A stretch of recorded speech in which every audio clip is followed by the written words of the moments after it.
नमस्कार, आप देख रहे हैं बिस्तक। मैं हूं रजत देवगन। आज भी बिल्कुल वही बात हुई। बाजार में बिल्कुल एक सीमित दायरे में कामकाज होता हुआ नजर आया और ये रेंज जो है वो बहुत ही नैरो हो गई है। तो एक बड़ी चाल की तैयारी तो करेगा बाजार, लेकिन फिलहाल इनडिसीजन वाली मार्केट है।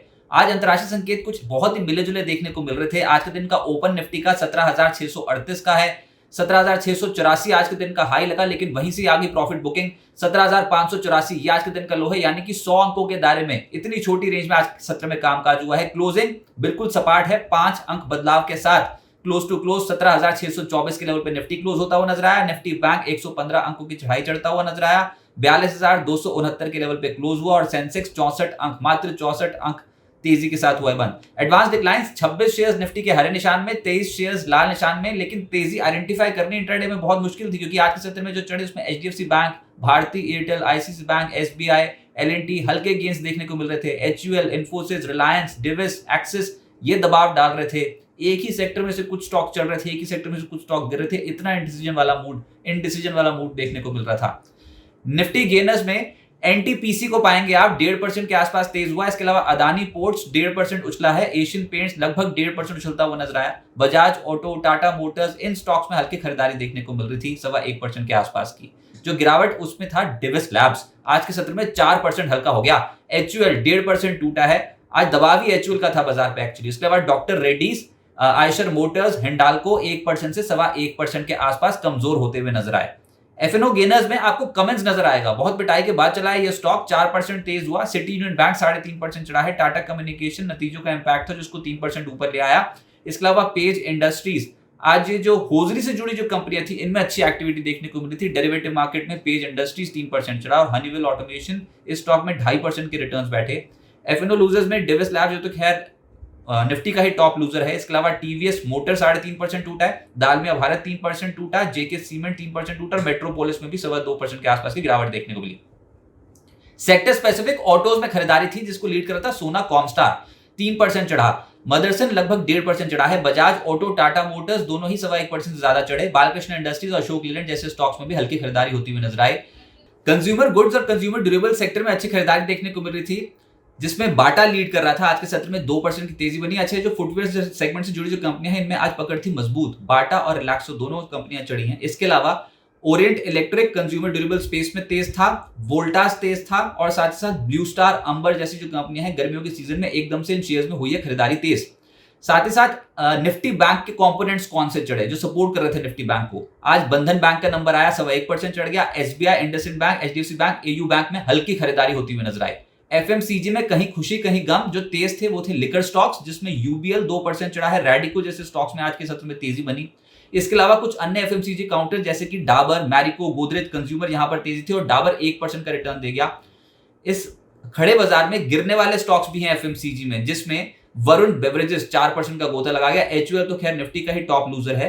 इसके अलावा Britannia, Nestle, Procter and Gamble, hygiene and health care जैसे स्टॉक्स पे आज के सत्र में दबाव पड़ता हुआ नजर आया। फार्मा सेक्टर में आज के सत्र में दबाव है। डिविस लैब्स 4% टूटा है। ग्लैंड फार्मा जो कल तेज था 3.5% रिट्रेस कर गया। Laurus labs, doctor Reddy's, Aurobindo pharma 1% से 1.5% टूटे हैं। जाइडस लाइफ और ग्लैक्सो जैसी कंपनियां, इनके स्टॉक भी हल्के हो गए। आईटी पे भी दबाव देखने को मिला है। Coforge, L&T technology services, emphasis 1.25% से 2.25% नेगेटिव थे।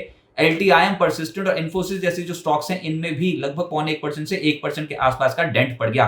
और रियल्टी स्टॉक्स में भी जो स्टॉक कमजोर हुए हैं उसमें है डीएलएफ, ओबरॉय रियल्टी 1.5% से 2% टूटे हैं। लोधा, गोदरेज प्रॉपर्टीज और ब्रिगेड जैसी जो कंपनियां हैं इनके स्टॉक्स में भी आज दबाव देखने को मिला। असल एक्शन मिड कैप्स में ही हो रहा है और काउंटर स्पेसिफिक अप्रोच है ट्रेडर्स की कंप्लीटली, और निचले सुरों से खरीदारी हो रही है। जो बहुत बीटन डाउन स्टॉक्स हैं वो एकदम से चलते हैं।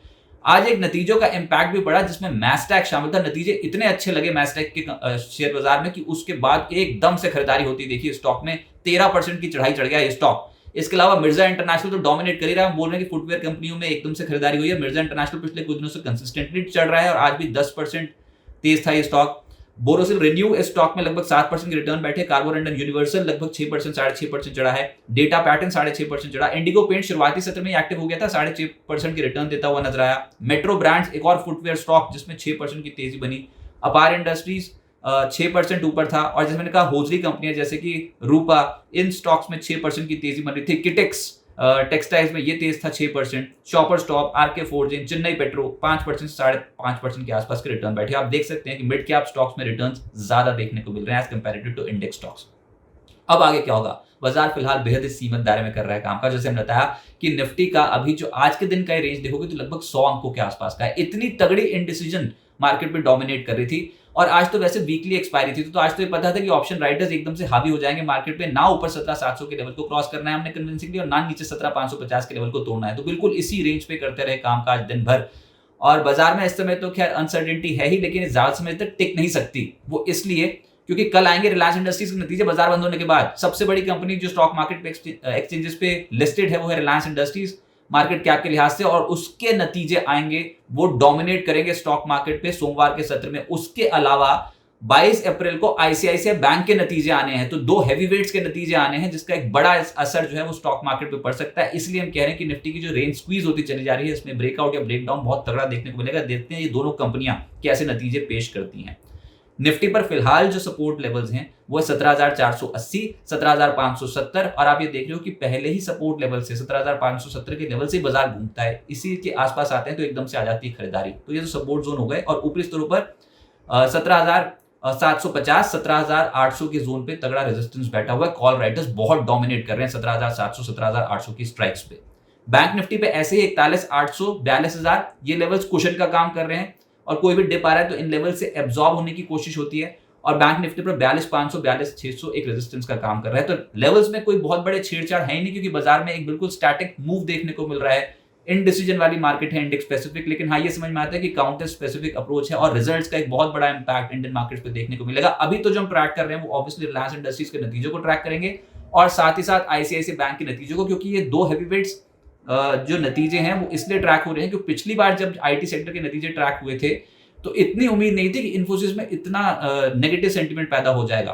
टीसीएस के रिजल्ट्स ठीक थे, लेकिन इन्फोसिस के नतीजों ने निराश किया। उसके बाद आईटी में एकदम से क्रैक आया था, और उसके बाद से हम देखा था कि बाजार का कॉन्फिडेंस हिल गया ऊपर, 17,800 के लेवल के ऊपर जाने की हिम्मत ही नहीं की बाजार ने। अब सारा का सारा जिम्मा रिलायंस इंडस्ट्रीज और आईसीआईसीआई बैंक का होगा। तो देखते हैं ये 2 कंपनियां कैसे रिजल्ट्स पेश करती हैं। अगर नतीजे अच्छे आ गए तो बाजार यहां से चलने को तैयार भी हो सकता है, लेकिन टिल देन एक रेंज बाउंड मूवमेंट देखने को मिल सकता है।